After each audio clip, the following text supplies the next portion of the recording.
Okay बेटा, अब की बार मैथ में 90 पार, चाहे किसी की भी रहे सरकार, कोई फर्क नहीं पड़ता, 90 पार करने ही करने, है ना। मैं प्रभास सर बेटा आप सभी का मोस्ट वेलकम करता हूं अपने YouTube channel math bye Prabhas sir में। बेटा टॉपिक हम लोग स्टार्ट कर चुके थे 12th क्लास का प्रोबेबिलिटी। मैंने ऐसे 9th 10th 11th का प्रोबेबिलिटी का पूरा कॉन्सेप्ट अभी तक अपलोड कर दिया है और 12th में स्टार्ट हो गए थे, जिसका फर्स्ट वीडियो मैंने डाल दिया था। और बेटा मैंने आपसे बोल रखा है सारे बच्चों से कि बेटा 12th क्लास के लिए खास कर कि अगर आपको अच्छे से प्रोबेबिलिटी 12th के बनाने हैं तो पहले आप मेरे 9th 10th और 11th के वीडियो जरूर देख लीजिएगा। कॉन्सेप्ट वाले, सम्स वाले नहीं देखेंगे चलेगा, बट कॉन्सेप्ट वाले वीडियो जरूर देख लीजिए। और अब 12th का तो मैंने स्टार्ट कर रखा है, जिसमें फर्स्ट पार्ट में मैंने आपको बेटा कंडीशनल प्रोबेबिलिटी के बारे में अच्छी तरह से बता दिया है और आप सीख लिए हो कंडीशनल प्रोबेबिलिटी। मैंने उसमें एक आध एग्जांपल लेके भी समझाया था ना। अब हम लोग उससे आगे बढ़ते हैं बेटा, ठीक है। ओके, तो कंडीशनल प्रोबेबिलिटी में जो आपने थ्योरम पढ़ा था वो क्या था? दो पढ़ा था बेटा, probability of E subject to F is equal to probability of E intersection F upon में probability of F. This is the conditional theorem. और दूसरा आपने पढ़ा था बेटा कि जितने भी सेट थ्योरी के फॉर्मूले थे 11th क्लास के, सब में ये कंडीशनल थ्योरम लगता है, यानी probability of A union B subject to F अगर निकालने हैं तो probability of A subject to F, ये मैंने प्रूव भी कराया था आपसे, plus probability of B subject to F minus probability of A intersection F, A intersection B subject to F. Okay, और ये थ्योरम तो मैंने पूरा प्रूफ भी करवा दिया है आपको अपने फर्स्ट वीडियोस में। ओके, आगे बढ़ते हैं बेटा हम लोग इससे। हाँ, अगर इसी में आपका प्रोबेबिलिटी ऑफ ओनली ए निकालना होता, only A subject to F, इसी को हम बोलते हैं प्रोबेबिलिटी ऑफ, बहुत इंटरेस्टेड लिख रहा हूं, ध्यान से समझिएगा। ओनली ए का मतलब क्या होता था कि ए बट नॉट बी, तो probability of A but not B subject to F. Okay, और इसका फार्मूला क्या होता? This will be equal to, ये दोनों एक ही मतलब है, this will be equal to, तो प्रोबेबिलिटी ऑफ होता क्या था ए, तो ए सब्जेक्ट टू एफ में से माइनस कर देते थे probability of A intersection B subject to F. आप अच्छी तरह से समझ रहे होंगे कि जैसे ये वाला हमारा सेट थ्योरी है बेटा, सैंपल पॉइंट के लिए ये ए था, ये बी था हमारा, तो ओनली ए का मतलब सिर्फ ये वाला पार्ट, ये वाला पार्ट ओनली। और ये कैसे निकालोगे आप? तो ए में से इस ए इंटरसेक्शन बी को माइनस कर दो। इसी तरह से अगर आपको ओनली बी निकालना होता, that means B but not A निकालना होता, तो भी आप ये फार्मूला लगाते हैं, probability of B subject to F minus probability of A intersection B subject to F. Okay बेटा, तो अब हम लोग ये फर्स्ट एक्सरसाइज के थे, और फर्स्ट एक्सरसाइज का अगर आपको सैंपल पॉइंट लिखने आते हैं बेटा, तो आप इजीली फर्स्ट एक्सरसाइज और यूनियन इंटरसेक्शन जो 11th में है वो आपको आता है। यूनियन मतलब सबको मिला के बनाना, और इंटरसेक्शन दैट मींस जो दोनों में कॉमन हो। यूनियन आदर और में लगाते हैं, इंटरसेक्शन एंड लगाते हैं। अगर आपका ये दो बातें क्लियर हो गया होगा बेटा, आपको समझ में आ गए होंगे, तो इसका मतलब है कि ये हमारा फर्स्ट पार्ट कंप्लीट है। नाउ आगे बढ़ते हैं, और आगे के लिए जो अपना ये है थ्योरम है, उसका नाम है बेटा, पता है आप लोगों को? वेरी गुड, बोलिए क्या है? मल्टीप्लिकेशन थ्योरम, मल्टीप्लिकेशन थ्योरम बहुत इंपॉर्टेंट है, क्योंकि इसी थ्योरम पे बेस्ड आपका बेस थ्योरम भी होगा। बट बेस थ्योरम है नहीं कुछ, थ्योरम के थ्योरम का थ्योरम है। अब मैं जब आऊंगा ना तो कितना इंटरेस्टेड पढ़ाऊंगा, देखिएगा। मल्टीप्लिकेशन थ्योरम, ये मल्टीप्लिकेशन थ्योरम क्या कहता है बेटा आपका? तो ये कहता है कि जैसे अभी हमने बनाया था probability of E subject to F is equal to probability of E intersection F upon में प्रोबेबिलिटी ऑफ एफ। तो therefore probability of E intersection F is equal to क्या होता? Yes, probability of F into probability of E subject to F. Very good. Now second part जो हमारा होगा, मैं दूसरा अगर क्वेश्चन लेता, probability of F subject to E. ये सब्जेक्ट टू में कोई ए का तो रजिस्ट्री, एफ का तो कोई रजिस्ट्री नहीं हो रखा है ना कि सब्जेक्ट टू में हमेशा एफ ही आएगा, सब्जेक्ट टू में तो ई भी आ सकता है। ओके, तो इसका मतलब क्या हो गया? Probability of F intersection E upon में प्रोबेबिलिटी ऑफ ई होगा। Very good, that means probability of E intersection F is equal to probability of E into probability of F subject to E. मतलब ये कहना चाह रहा है कि अगर आपके दो इवेंट्स हैं ई और एफ, तो आपको अगर प्रोबेबिलिटी निकालना है इंटरसेक्शन का, that means E intersection F, that means दोनों इवेंट हैपन है, होना चाहिए। अगर आपको इसकी प्रोबेबिलिटी फाइंड करनी है तो आप ऐसे कर सकते हो, पहले किसी एक की प्रोबेबिलिटी निकाल लो, E into probability of F subject to E, फिर इज इक्वल टू आप probability of F into probability of E subject to F भी लिख सकते हो। दोनों एक ही है, ये तो आपको समझ में आ गए होंगे, दोनों एक ही है। यहां तक दिख रहा है आपको? तो क्या हो गया बेटा, जरा बताना। Probability of E intersection F is equal to probability of E निकाल लो, फिर F subject to E, E already happen है, और दूसरा बोला probability of F into probability of E subject to F निकाल लो। इन दोनों में से कोई एक निकालो, कोई फर्क नहीं पड़ता। दैट मींस अगर दो इवेंट्स हैं आपको, तो एक की पहली प्रोबेबिलिटी फाइंड कर लो, दूसरे की probability subject to the first आप फाइंड करो। इन दोनों का प्रोडक्ट ही आपका इन दोनों इवेंट्स के होने की प्रोबेबिलिटी होगी। आई होप दैट कि आपको ये समझ में आए होंगे। और this is not applicable only for two events, this is applicable for any number of events. कितने भी होंगे हमारे, 2 4 5 6, सबके लिए ये एप्लीकेबल है। तो सबके लिए अगर एप्लीकेबल है तो वास्तव में मल्टीप्लिकेशन थ्योरम है क्या, है ना? मल्टीप्लिकेशन थ्योरम इनफैक्ट है क्या? तो मल्टीप्लिकेशन थ्योरम यही बोल रहा है कि अगर किसी एक सैंपल पॉइंट का अलग अलग इवेंट्स हमने ले लिया, E1 E2 E3 and so on, मतलब F नहीं बोल रहा हूं मैं, En are events of sample point S, sample point S, then इसने बोला probability of E1 intersection E2 intersection E3 intersection and so on En is equal to, यहां ध्यान दीजिए, मैंने बोला था E इंटरसेक्शन F दो के लिए कि आप E निकाल लो तो फिर F सब्जेक्ट टू E निकालो, या F निकाल लो तो फिर E सब्जेक्ट टू F निकालो, मतलब दोनों में से कोई भी निकालो, कोई फर्क नहीं पड़ता। तो यहां भी वही बात है, किसी एक की प्रोबेबिलिटी निकाल लो, फिर into probability of E2 subject to E1 into probability of E3 subject to E1 E2, मतलब ये दोनों ही इवेंट E1 भी हो चुका है और E2 भी हो चुका है, एंड सो ऑन।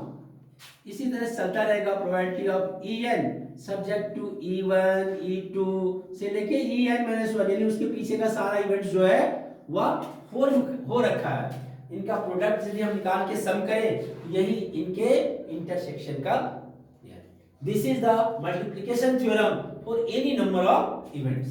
अगर ये ओनली फॉर टू इवेंट्स के लिए, जैसे मैंने अभी निकाला था, तो ओनली फॉर टू इवेंट्स के लिए, ओनली फॉर टू इवेंट्स के लिए अगर आपको निकालने हैं तो probability of A intersection B is equal to probability of E1, sorry A, probability of A into probability of B subject to A निकाल लीजिए, या आप प्रोबेबिलिटी ऑफ पहले बी निकाल लीजिए तो फिर probability of A subject to B निकाल लीजिए, कोई परेशानी नहीं। तो दोनों में से आप जो कर लीजिए। ओके, ये या ये। मैं आपको एग्जांपल देता हूं, वेरी गुड। चलिए बेटा, आई होप दैट यहां तक आपके कॉन्सेप्ट क्लियर होंगे, है ना? ठीक है, तो अब मैं आपको एक बहुत ही इंटरेस्टेड एग्जांपल दे रहा हूं, और ये क्वेश्चन भी है आपके एनसीईआरटी में, क्वेश्चन भी है बेटा, ठीक है? हाँ, मैं एग्जैक्ट फिगर नहीं ले रहा हूं, आप एग्जैक्ट फिगर एनसीईआरटी वाले लेके बनाना, मैं एक रफ आइडियाज में आपको दे रहा हूं। इसमें क्या बोला गया कि हमारे पास में एक बॉक्स था, ओके, हमारे पास एक बॉक्स था। इस बॉक्स में मैंने बोला कि 20 गुड ऑरेंज है, ठीक है, और 5 बैड ऑरेंज है, ठीक। बोला इसमें से 1 बाय 1 3 ऑरेंज निकाला गया, 1 बाय 1 3 ऑरेंज निकाला हमने, 3 ऑरेंज, ठीक है। बोला if all are goods, if all are goods, तीनों अगर गुड्स है, then approval for sale, approval for sale, okay. बोला अगर ये 3 ऑरेंज इसमें से हमने निकाला और तीनों ही अगर गुड्स है तो अप्रूवल फॉर सेल। आपको बोला find the probability a box is selected and it is approval for cell. क्या बोला आपसे? Find the probability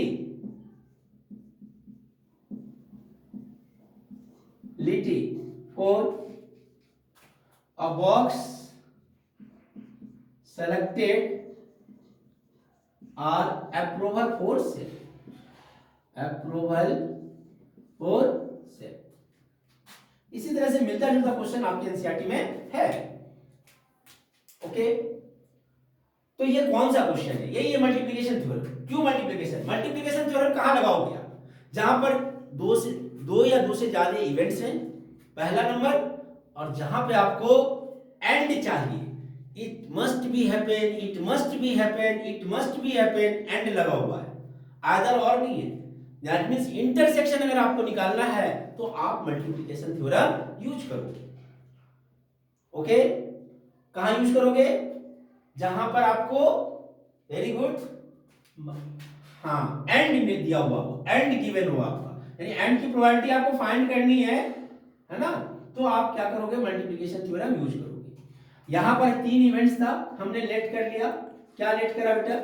E1 first orange is good, E1 first orange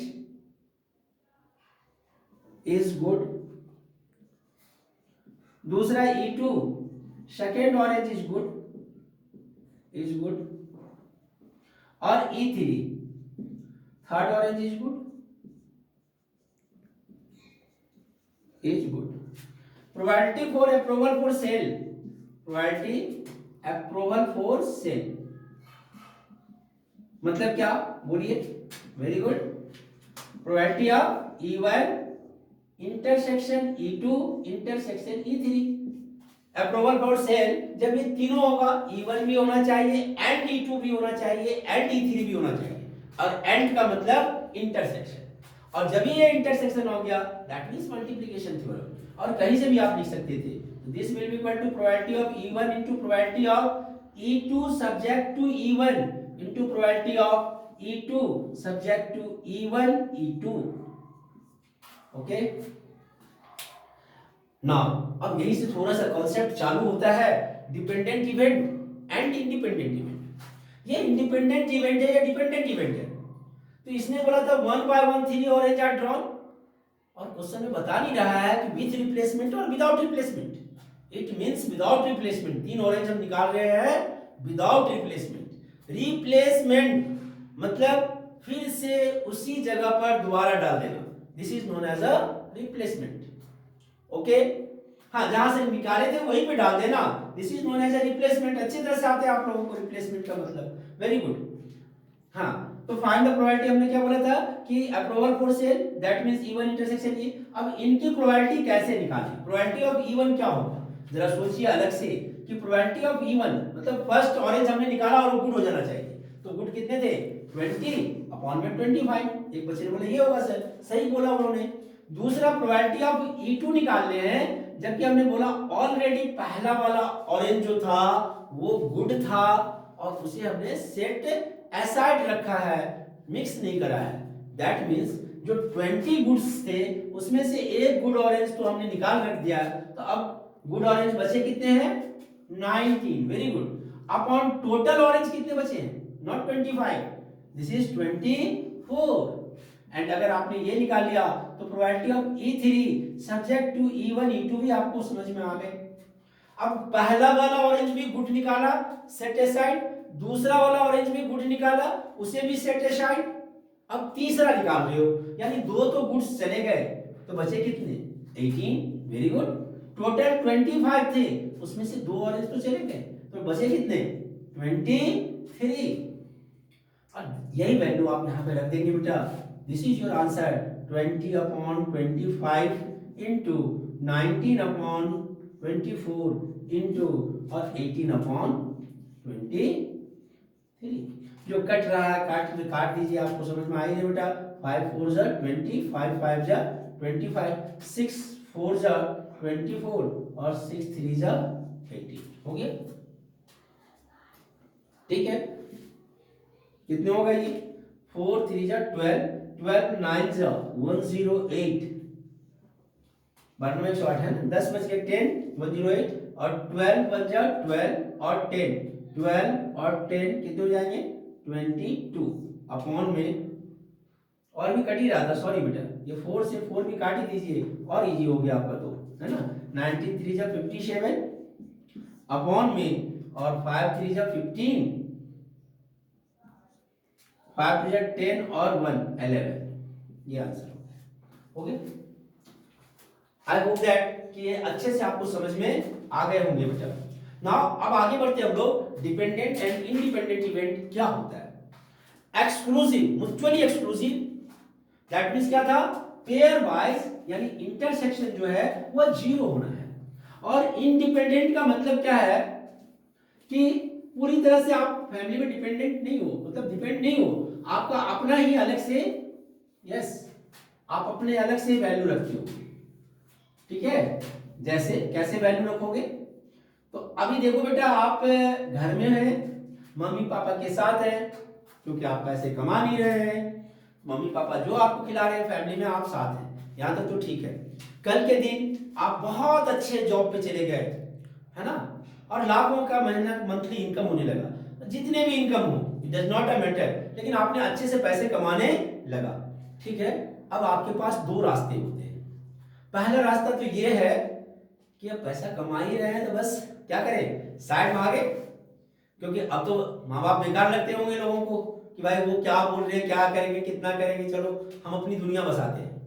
हालांकि ये अच्छी बात नहीं होती है। ठीक है, तो ठीक है, आप दुनिया बसा रहे हो, इट मीन्स व्हाट? आप अपनी दुनिया बसा रहे हो, इट मीन्स व्हाट? आप उस फैमिली से ही बाहर जा रहे हो, सेट से ही बाहर जा रहे हो। इसका मतलब है कि अब म्यूचुअली एक्सक्लूसिव इवेंट्स है, अब कुछ भी कॉमन नहीं रह गया। लेकिन ये भी तो हो सकता था कि चलो हम कमा रहे हैं, घर में सब कमा रहे हैं, तो सब अपना अपना मेंटेन कर रहे हैं, बट रह रहे हैं सब साथ। होते हैं अपने यहाँ बहुत सारे ऐसे फैमिलीज हैं, ठीक है, एक ही साथ रहते हैं। अब उसमें क्या है, ऐसा नहीं है रह तो रहे साथ, हम अपनी मेंटेन खुद ही कर रहे हैं, बट इसका मतलब ये नहीं है कि हमारे बीच में कुछ कॉमन नहीं है। अब हो सकता है कि टॉवेल हमारा साझा हो, टूथपेस्ट साझा में आता हो, कॉमन आता हो टूथपेस्ट, हाँ, ब्रश तो कॉमन नहीं हो सकते, बट टूथपेस्ट जो है वो हो सकता है। तो दैट मीन्स ये जो इंडिपेंडेंट है, हम डिपेंड नहीं है किसी पे, अपना मेंटेन खुद कर सकते हैं। ऐसे इवेंट्स को इंडिपेंडेंट इवेंट कहते हैं। ध्यान रखिएगा, जब भी रिप्लेसमेंट वर्ड लग जाए, रिप्लेसमेंट, तो आंख बंद करके समझ लीजिए क्या है ये।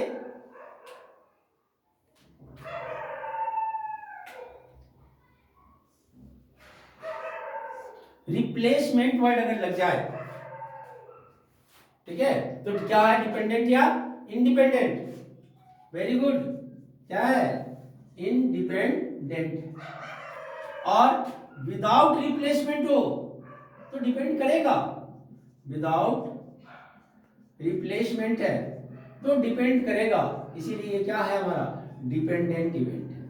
बाकी तो उसके कंडीशंस पर डिपेंड करेंगे, लेकिन अगर ये दो वर्ड मिल रहा है आपको, रिप्लेसमेंट और विदाउट रिप्लेसमेंट, अगर रिप्लेसमेंट है तो वो इंडिपेंडेंट इवेंट है। जरा सोचो ना आप कि अभी जो जैसे मैं सवाल बना रहा था, है ना, 20 गुड्स थे और 5 बैड्स ऑरेंज थे, ठीक है।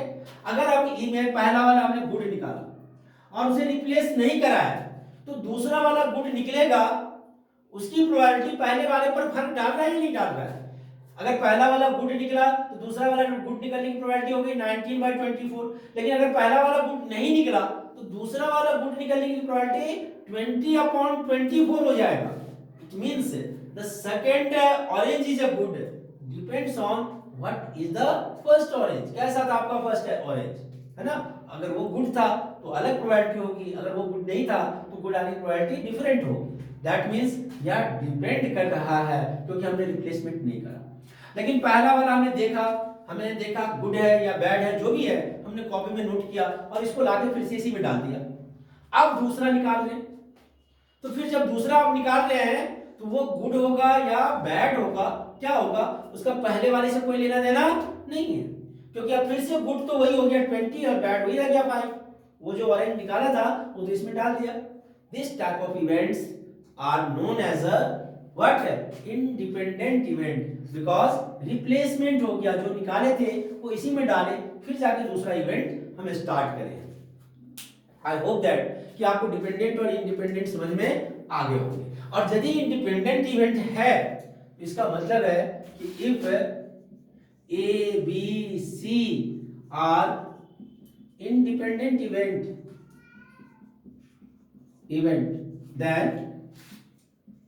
देन बोलिए बेटा, probability of A intersection B intersection C is equal to probability of A into probability of B subject to A but not subject to. यहां सब्जेक्ट टू बोलने की जरूरत है ही नहीं। क्यों? क्योंकि ए हो रहा है या नहीं हो रहा, बी को कोई मतलब ही नहीं है कि ये जिंदा है कि मर गया, क्या हुआ नहीं हुआ कोई मतलब नहीं उसका। इंडिपेंडेंट प्रोबेबिलिटी ऑफ, इसी तरह से सी सब्जेक्ट टू ए बी, इसको भी कोई लेना देना नहीं है, इसीलिए ये भी यही है हमारा। तो that means A intersection B intersection C is equal to probability of A into probability of B into probability of C. ये जितने भी इवेंट्स होंगे चलता ही रहेगा। दो के लिए अगर होता तो हम सिर्फ only probability of A intersection B is equal to क्या बोलते बेटा, तो probability of A into probability of B. अगर आप ये सिंपली निकाल लो ए और बी, मल्टीप्लाई करो, अगर ए इंटरसेक्शन बी के बराबर आ रहा है तो इसका मतलब कि यह इवेंट जो है वह इंडिपेंडेंट इवेंट है। अगर नहीं आ रहा है इसका मतलब डिपेंडेंट इवेंट है। वो 2 इवेंट्स के लिए है। आई होप दैट कि आपको बेटा यहां तक समझ में आ गए होंगे। और अगर आपको यहां तक समझ में आ गए हैं तो आपके सेकंड एक्सरसाइज बन जाएंगे आपसे। अब हम लोग आएंगे थर्ड एक्सरसाइज। आज मैं कोशिश कर रहा हूं कि आपका बेस थ्योरम तक का कॉन्सेप्ट पूरा खत्म कर दूं जो आपके 12th के सिलेबस में आ रहे हैं। इस वीडियो में कॉन्सेप्ट खत्म कर लूं और अगले वीडियो से मैं आपको क्वेश्चंस बना के दिखाऊंगा। हालांकि अभी भी मैं 1-2 एग्जांपल साथ में लेके चल रहा हूं बेटा कि आपका कॉन्सेप्ट 100% क्लियर हो। बेटा मैथ में ना, जहां तक मेरा मानना है कि मैथ में कॉन्सेप्ट बहुत इंपॉर्टेंट लगता है। बहुत सारे लोगों का कहना था और बहुत सारे बच्चे बोलते हैं सर मैथ में तो प्रैक्टिस की जरूरत होती है, कॉन्सेप्ट क्या करेगा। लेकिन मेरा जहां तक मानना है कि जितना प्रैक्टिस है उससे ज्यादा आपको जरूरत है कॉन्सेप्ट की, क्योंकि कॉन्सेप्ट क्लियर नहीं होता है तो फिर कुछ समझ में नहीं आते हैं। अब कहां पे आप टोटल प्रोबेबिलिटी थ्योरम लगाओगे, कहां पर आप बेस थ्योरम लगाओगे, ये तो पता चलना चाहिए ना आपको। कहां पे मल्टीप्लिकेशन थ्योरम लगाओगे, अभी मल्टीप्लिकेशन थ्योरम था, कहां पे लगाएंगे, कैसे निकालेंगे, कब कैसे समझेंगे कि इंडिपेंडेंट इवेंट है, कैसे समझेंगे कि डिपेंडेंट इवेंट है।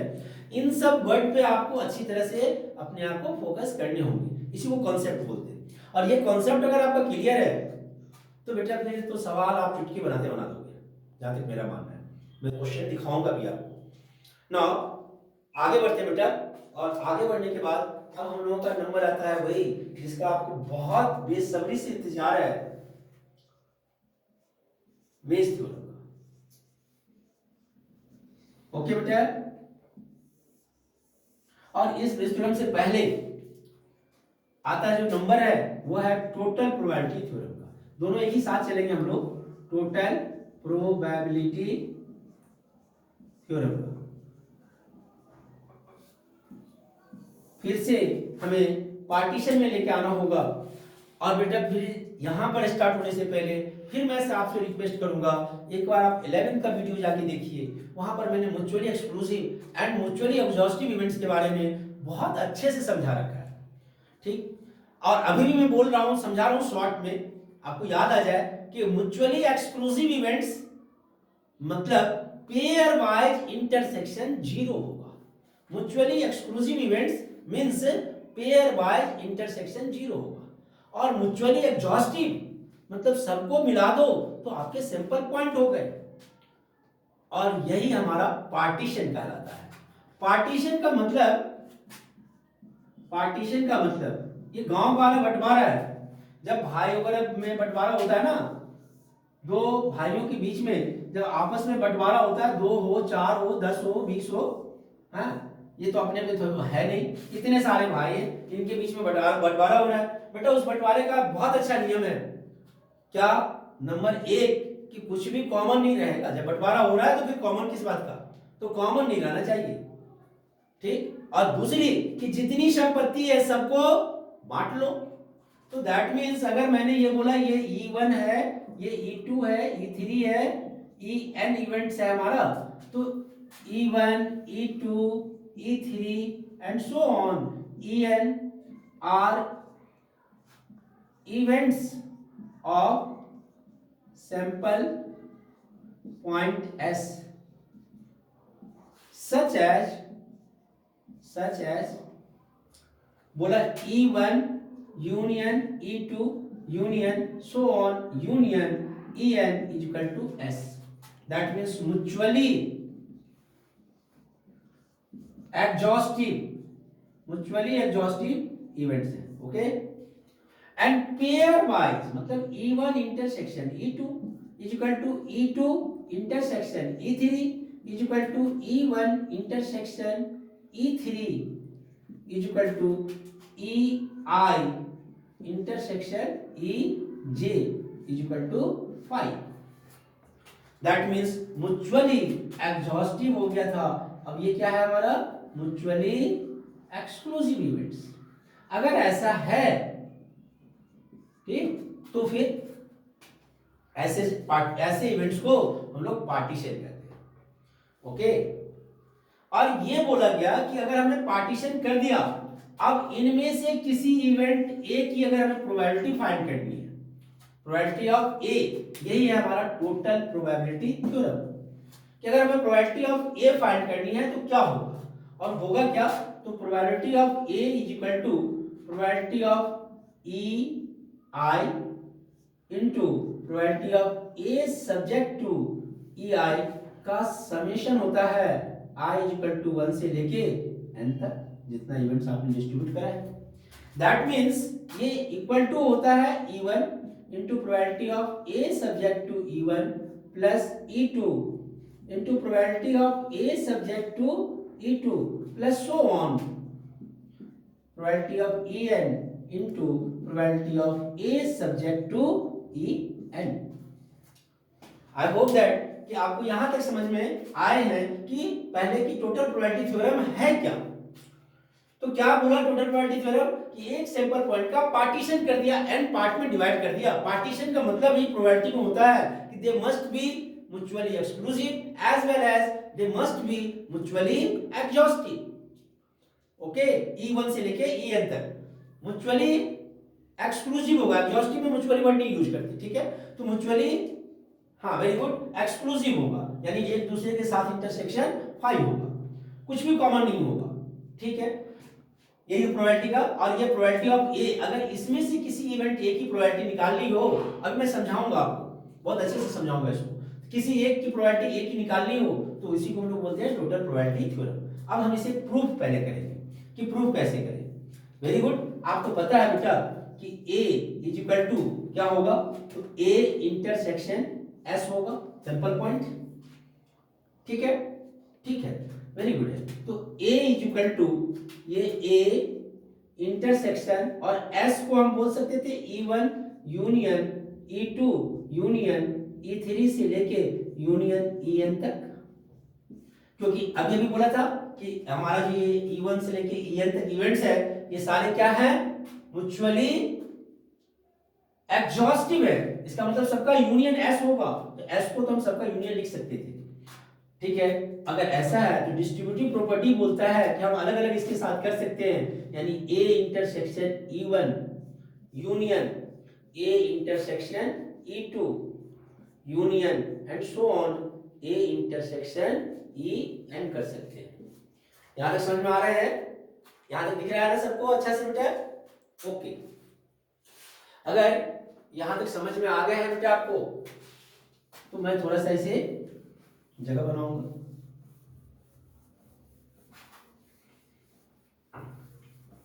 ओके, तो चलते हैं बेटा। अब क्या करना था कि यहां तक तो हमने लेके आ गया A equal to A intersection E1 union, प्रोबेबिलिटी निकालने थे, तो therefore probability of A is equal to probability of A intersection E1 A intersection E1 plus probability of A intersection E2 plus union जहां है वो प्लस का हो जाता है, और होता है, और में प्लस और एंड में मल्टीप्लिकेशन रूल लगाते हैं। तो probability of A intersection E3 and so on probability of A intersection En हो गया हमारा। ओके, इन सबका यूनियन निकालना था तो सबका हमने ये लिख दिया अपना अपना। Very good very good. तो अब ये क्या होगा, क्योंकि ये म्यूचुअली क्या है, एक्सक्लूसिव भी है, तो A union B union C, तो A B C तो होता, लेकिन फिर A इंटरसेक्शन B होगा तो म्यूचुअली एक्सक्लूसिव है तो जीरो हो जाएंगे, तो इंटरसेक्शन वाला जितना पार्ट होगा सारा जीरो हो जाएगा, इसीलिए ये इसी फॉर्म में हमारा ऐड के रूप में रह गया। अगर इतने तक समझ में आ गया बेटा आपको, तो कहानी पूरी हो गई है, फार्मूला बन गया है, क्योंकि आपको पता है A इंटरसेक्शन B क्या था, तो probability of E1 into probability of A subject to E1 बोल सकते हैं, क्योंकि ये हो जाता है A इंटरसेक्शन E1 अपॉन में E1 में E1 कट जाता है बेटा, तो प्रोबेबिलिटी ऑफ फिर इसी तरह से E2 into probability of A subject to E2 and plus probability of En into probability of A subject to En हो गया। वेरी गुड, अगर यहां तक समझ में आ गए हैं, यहां तक समझ में आ गए हैं, तो बस कहानी खत्म है बेटा। इसी को रिप्रेजेंटेशन है probability of EI into probability of A subject to EI, I is equal to 1 से लेके n तक, यही समेशन हो गया, यही है total probability theorem. I hope that बेटा आपको टोटल प्रोबेबिलिटी थ्योरम अच्छे से समझ में आ गए होंगे। अगर टोटल प्रोबेबिलिटी थ्योरम समझ में आ गया है, तो फिर बेस थ्योरम भी आपको आसानी से समझ में आएंगे बेटा, आसानी से समझ में आएंगे। हाँ,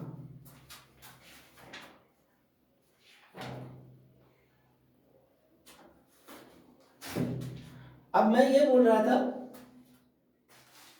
बेस थ्योरम, अब बेस थ्योरम पे अब आ रहे हैं।